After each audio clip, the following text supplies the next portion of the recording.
Hello friends, अगला topic है classification of colloids. Colloids के टाइप इस टॉपिक में हम पढ़ेंगे। Colloids are classified on the basis of the following criteria. नीचे कुछ क्राइटेरिया दिए गए हैं, इनके आधार पर कोलॉइड्स को क्लासिफाई किया जाता है। पहला क्राइटेरिया है physical state of dispersed phase and dispersion medium. आपको पता है कोलॉइड्स में सोल्यूट को डिस्पर्स फेज कहते हैं, सोलवेंट को डिस्पर्जन मीडियम कहते हैं। तो डिस्पर्स्ड फेज और डिस्पर्जन मीडियम की फिजिकल स्टेट क्या है, वो लिक्विड है, सॉलिड है, गैस है, इसके आधार पर भी कोलॉइड्स को क्लासिफाई किया जाता है। सेकंड है nature of interaction between dispersed phase and dispersion medium.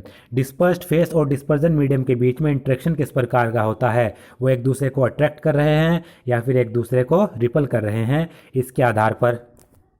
और थर्ड है types of particle of the dispersed phase. जो डिस्पर्स्ड फेज है उसमें पार्टिकल का टाइप क्या है, कोलॉइड्स को क्लासिफाई किया जाता है। तो पहला है classification based on physical state of dispersed phase and dispersion medium. तो क्लासिफिकेशन डिस्पर्स्ड फेज और डिस्पर्जन मीडियम की फिजिकल स्टेट के आधार पर।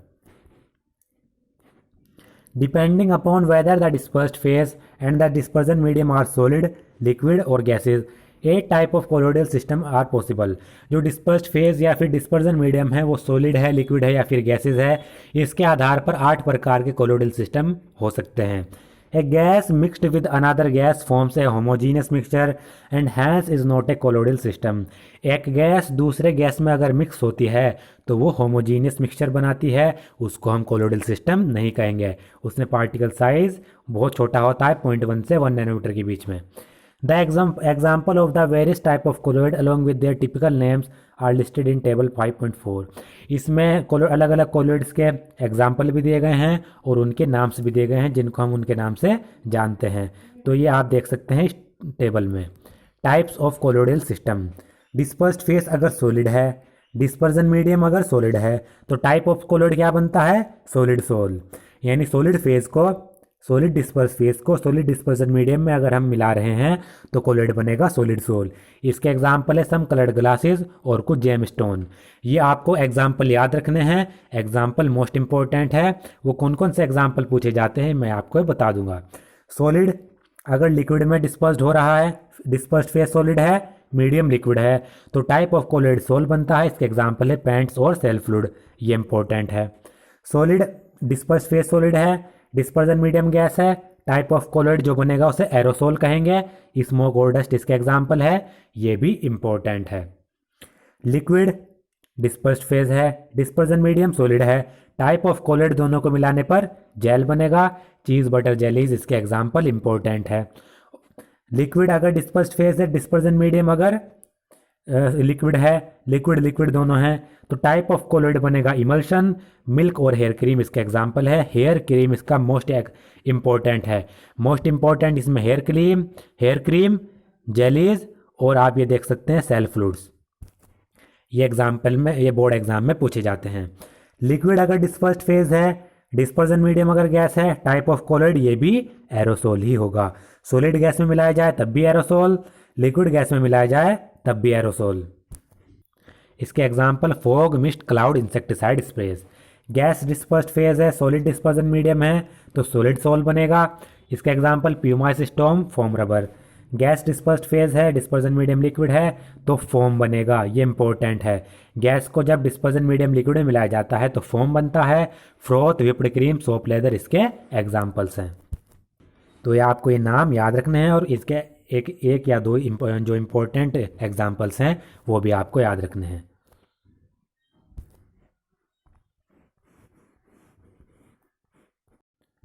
Many familiar commercial product and natural object are colloid. बहुत सारे कमर्शियल प्रोडक्ट्स होते हैं जिन्हें आमतौर पर यूज़ किया जाता है और नेचुरल ऑब्जेक्ट्स होते हैं जो कोलॉइडल नेचर के होते हैं। For example whipped cream is a foam which is a gas dispersed in a liquid. जो व्हिप्ड क्रीम केक में यूज़ की जाती है वो फोम होती है जिसमें जो गैस होती है वो लिक्विड में डिस्पर्स होती है। फायर फाइटिंग फोम्स जो इमरजेंसी एयरप्लेन लैंडिंग के दौरान यूज़ किए जाते हैं और फायर को सप्रेस करने के लिए यूज़ किए जाते हैं, वो भी कोलॉइडल सिस्टम होते हैं। वो बहुत सारे ऐसे बायोलॉजिकल फ्लूइड्स होते हैं जो एक्वस सोल्स होते हैं। एक्वस सोल मतलब जिसमें जो सॉलिड है वो वाटर में डिस्पर्स होता है। इसका एग्जाम्पल है, जैसे आप एक टिपिकल सेल में देख सकते हैं, कोई एक सेल है, उसमें जो प्रोटीन और न्यूक्लिक एसिड होते हैं वो कोलोइडल साइज पार्टिकल होते हैं, और जो ये प्रोटीन और न्यूक्लिक एसिड होंगे ये आयंस और स्मॉल मॉलिक्यूल का जो एक्वस सॉल्यूशन होगा उसमें ये डिस्पर्स होते हैं, तो ये एक्वस सोल्स बनाते हैं।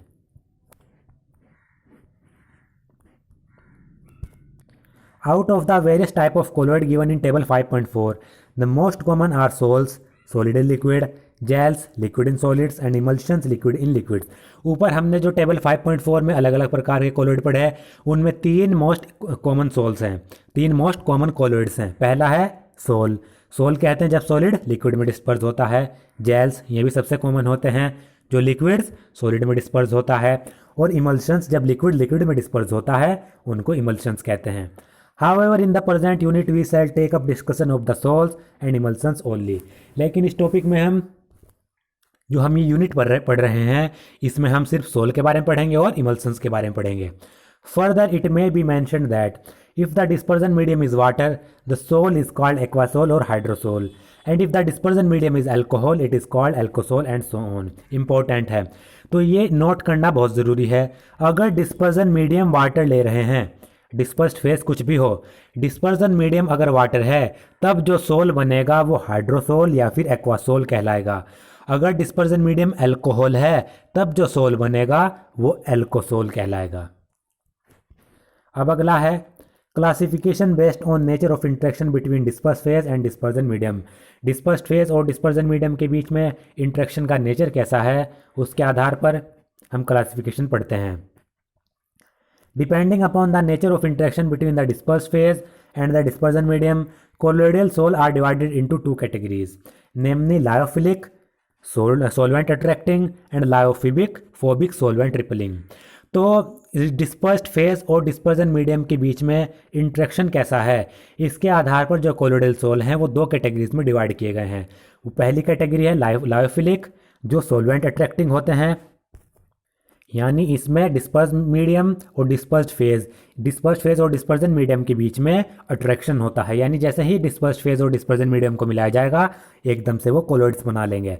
दूसरा होता है लायोफोबिक सोलवेंट रिपेलिंग, इसमें डिस्पर्स्ड फेज और जो डिस्पर्जन मीडियम होता है वो एक दूसरे को रिपल करते हैं, यानी अगर उनको मिला दिया जाए तो वो कोलोइड्स नहीं बना पाते, उनको बनाने के लिए दूसरे तरीके अपनाने पड़ते हैं।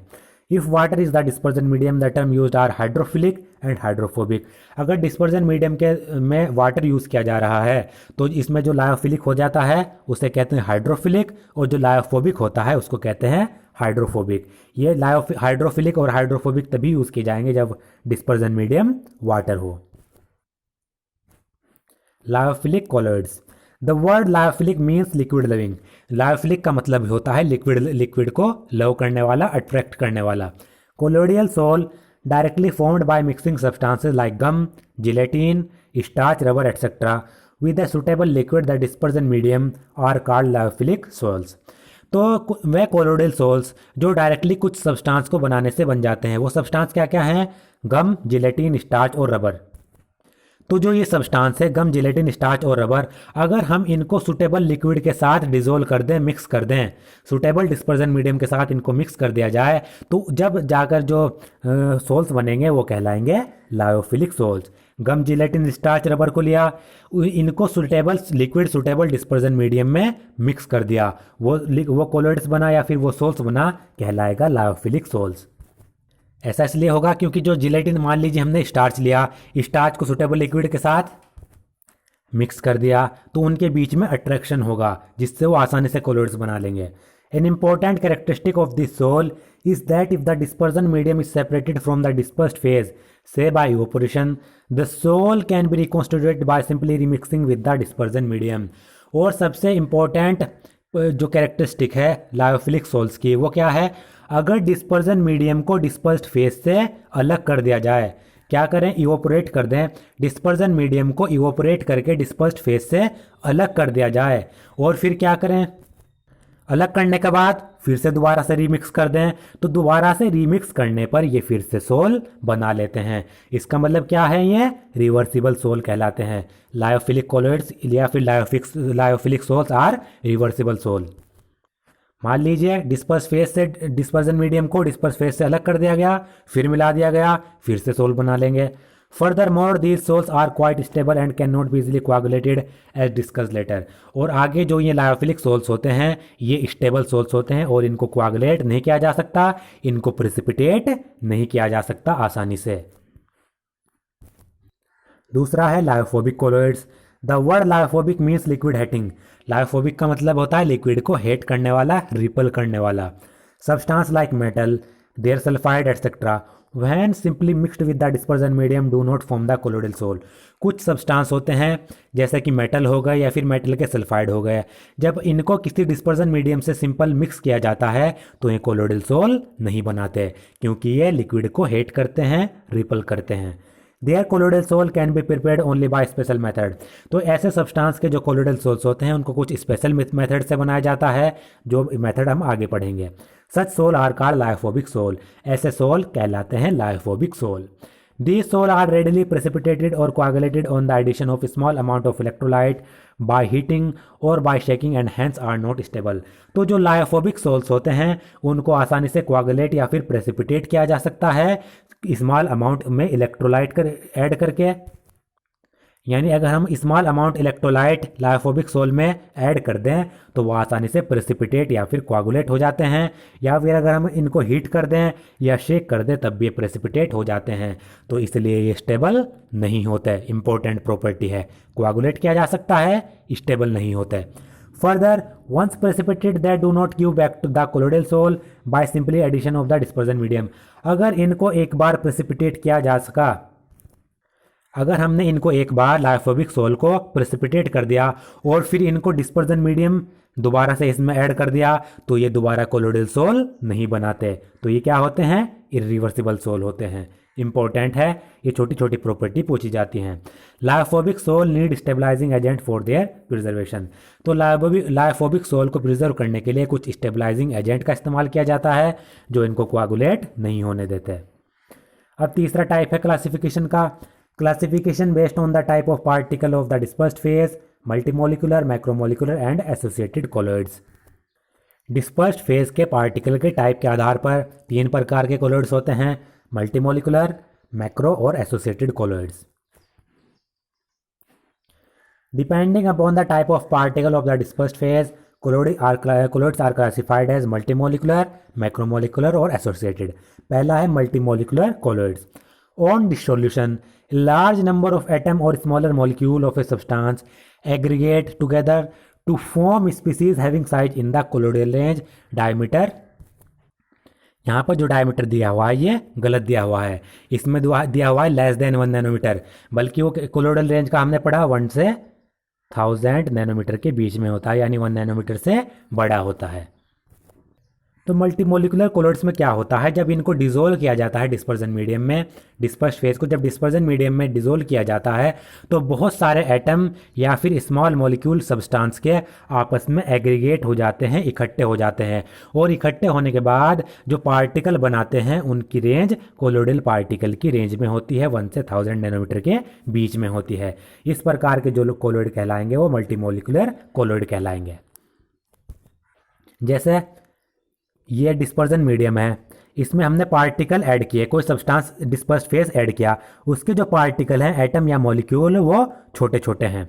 तो मल्टीमोलिकुलर कोलोइड्स में क्या होता है, जो ये छोटे छोटे लार्ज नंबर ऑफ एटम हैं या स्मॉलर मॉलिक्यूल हैं ये आपस में एग्रीगेट हो जाते हैं, इकट्ठा हो जाते हैं, ये आपस में यहाँ पर इकट्ठा हो जाएंगे, छोटे छोटे मॉलिक्यूल आपस में इकट्ठा हो जाएंगे, और इकट्ठे होने के बाद जो पार्टिकल बनाएंगे उनकी रेंज कोलोइडल रेंज के कोलोइडल पार्टिकल की रेंज में होगी, और फिर जो सॉल्यूशन बनेगा वो मल्टीमोलिकुलर कोलोइड्स कहलाएगा। जो कोलोइड्स बना वो मल्टीमोलिकुलर कोलोइड्स कहलाएगा, जिसमें छोटे छोटे एटम या छोटे छोटे मॉलिक्यूल एग्रीगेट हो रहे हैं। The species thus formed are called multimolecular colloids. For example, a gold sol may contain particle of various sizes having many atoms. Example के तौर पर जो गोल्ड सोल है वो मल्टीमोलिकुलर मॉलिक्यूलर कोलॉइड्स का एग्जाम्पल है। और गोल्ड सोल में अलग अलग साइज के पार्टिकल्स होते हैं जिनमें बहुत सारे एटम्स होते हैं। मान लीजिए गोल्ड सोल में एक पार्टिकल ऐसा होगा, ये सब कोलोइडल रेंज में होंगे, किसी का 10 नैनोमीटर 15 नैनोमीटर यानी 1 से 1000 नैनोमीटर के बीच में। और जो ये गोल्ड सोल के पार्टिकल होंगे अलग अलग साइज के, इसमें बहुत सारे एटम्स होंगे, यानी ये बहुत सारे एटम का एग्रीगेट होगा। जैसे sulphur sol consist of particle containing 1000 और more of S8 sulphur molecule. जो सल्फर सोल होते हैं उसमें ऐसे पार्टिकल पाए जाते हैं जिनमें 1000 या 1000 से ज़्यादा S8 सल्फर 8 के मॉलिक्यूल प्रेजेंट होते हैं।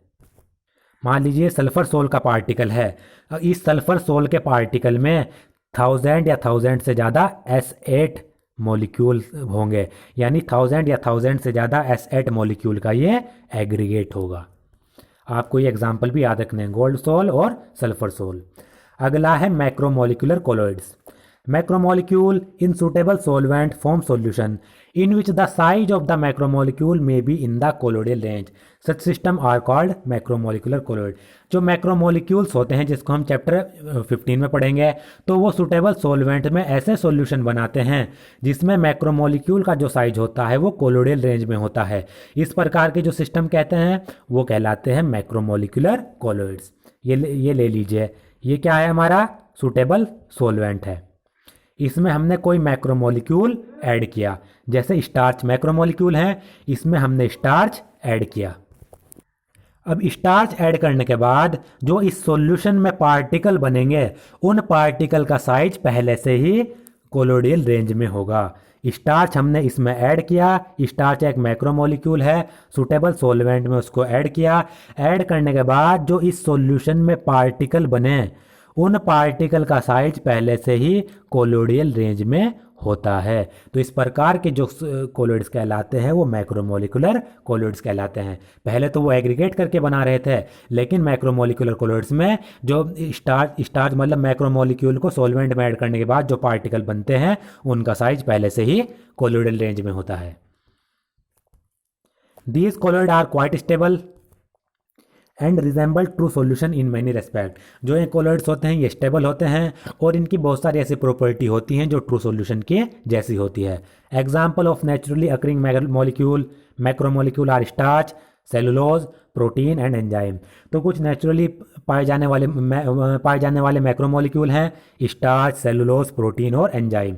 And those of man made macromolecule are polythene, nylon, polystyrene, synthetic rubber etcetera. और कुछ मैन मेड मैक्रोमोलिक्यूल हैं जैसे कि पॉलीथीन, नाइलॉन, पॉलीस्टाइरीन और सिंथेटिक रबर। ये सब मैक्रोमोलिकुलर कोलॉइड्स बनाते हैं, आपको याद रखना है। थर्ड है इसका एसोसिएटेड कोलॉइड, जिनको हम माइसेल्स या फिर मिसेल्स भी कहते हैं। There are some substances which at low concentration behave as normal strong electrolyte but at higher concentration exhibit colloidal behavior due to the formation of aggregate. The aggregated particle thus formed are called micelles. कुछ ऐसे substances होते हैं जिनकी अगर concentration लो हो तो वो normal strong electrolyte की तरह बिहेव करेंगे। अगर उनकी कंसंट्रेशन ज़्यादा कर दी जाए तो वो कोलोइडल बिहेवियर जो है शो करने लगते हैं, क्योंकि वो एग्रीगेट्स बना लेते हैं। और जो एग्रीगेटेड पार्टिकल बनता है वो कहलाता है micelles. These are also known as associated colloid. इनको हम एसोसिएटेड कोलॉइड्स के नाम से भी जानते हैं। आपने पढ़ा होगा जो सॉफ्ट सॉल्यूशन होते हैं वो माइसेल्स बनाते हैं। अब देखिए, मान लीजिए कुछ सब्सटेंस, जो सॉफ्ट सॉल्यूशन होता है वो RCOO नेगेटिव। इसमें जो ये हाइड्रोकार्बन चेन है ये हाइड्रोफोबिक होती है और ये हाइड्रोफिलिक होता है।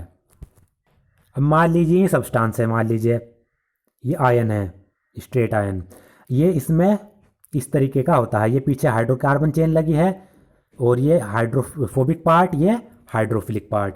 मान लीजिए अभी इनकी कंसंट्रेशन कम है। सॉफ्ट सॉल्यूशन में स्ट्रेट आयन की जो कंसंट्रेशन है वो अभी कम है।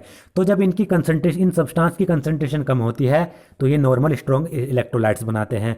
अब मान लीजिए इनकी कंसंट्रेशन हायर हो गई, इनकी कंसंट्रेशन हायर हो गई, ज़्यादा हो गई। जब इन सब्सटेंसेस की कंसंट्रेशन ज़्यादा हो जाती है तो ये आपस में एग्रीगेट बना लेते हैं, आपस में ये एक ग्रुप बना लेते हैं इस तरीके से। जब इनकी कंसंट्रेशन थी तो ये अलग अलग थे, जैसे ही इनकी कंसंट्रेशन ज़्यादा हुई तो इन्होंने एक एग्रीगेट बना लिया, ग्रुप बना लिया। तो इस प्रकार का जो एग्रीगेट कहलाता है वो कहलाता है माइसेल्स। और इन माइसेल्स के से जो हमारा कोलोइड बनेगा वो कहलाएगा एसोसिएटेड कोलोइड्स। यानी जिस कोलोइड में इन माइसेल्स का फॉर्मेशन हो जाएगा वो कहलाएगा associated colloids. The formation of micelle take place only above a particular temperature called Kraft temperature and above a particular concentration called critical micelle concentration। तो जो माइसेल्स का जो फॉर्मेशन होता है वो एक पर्टिकुलर टेम्परेचर से ऊपर होता है, यानी एक पर्टिकुलर टेम्परेचर होगा जिससे ऊपर ही माइसेल्स बनेंगे, वो टेम्परेचर कहलाएगा क्राफ्ट टेम्परेचर। और एक पर्टिकुलर कंसंट्रेशन होती है जिसके ऊपर ही माइसेल्स बन पाते हैं, वो कहलाती है क्रिटिकल माइसेल कंसंट्रेशन। जैसे ये अभी कंसंट्रेशन है, ये CMC यानी क्रिटिकल माइसेल कंसंट्रेशन से कम है। अब क्या हुआ, इनकी कंसंट्रेशन बढ़ गई, इनकी कंसंट्रेशन बढ़ने के बाद ये क्रिटिकल माइसेल कंसंट्रेशन से ऊपर चली गई। जब क्रिटिकल माइसेल कंसंट्रेशन से ऊपर कंसंट्रेशन हो जाती है तो ये एग्रीगेट बना लेते हैं, माइसेल्स बना लेते हैं। On dilution these colloid revert back to individual ion. और डाइल्यूशन करने पर यानी वाटर को या सॉल्वेंट ऐड करने पर जो ये कोलोइड्स होते हैं एसोसिएटेड कोलोइड्स, ये वापस से अलग अलग आयन्स में बट जाते हैं। ये हमारा एसोसिएटेड कोलोइड्स बना, इनको डाइल्यूट किया, इनमें वाटर ऐड किया या सॉल्वेंट ऐड किया तो फिर से ये अलग अलग जो पार्टिकल हैं, अलग अलग जो आयन्स हैं उनमें सेपरेट हो जाएंगे और अलग अलग आयन्स बन जाएंगे। Surface active agents such as soaps and synthetic detergent belong to this class। Surface active agent जैसे कि सोप्स और सिंथेटिक डिटर्जेंट हो गए वो एसोसिएटेड कोलोइड्स बनाते हैं। For soap the CMC is 10 to the power -4 to 10 to the power -3 मोल पर litre. Soaps के लिए जो क्रिटिकल मिसाइल कंसंट्रेशन है वो 10 to the power -4 से 10 to the power -3 मोल पर लीटर है। इससे ऊपर अगर कंसंट्रेशन हो जाए तो मिसाइल्स बन जाते हैं। These colloid have both lyophobic and lyophilic part. और जो ये कोलोइड्स बनते हैं एसोसिएटेड कोलोइड, इनमें लायोफोबिक पार्ट होता है, लिक्विड हेटिंग पार्ट भी होता है और लायोफिलिक यानी लिक्विड लविंग पार्ट भी होता है। मिसाइल में contain as many as 100 molecules और मोर। और जो ये माइसेल्स या फिर मिसाइल्स बनते हैं इनमें एक माइसेल्स में 100 मॉलिक्यूल या इससे ज़्यादा प्रेजेंट होते हैं।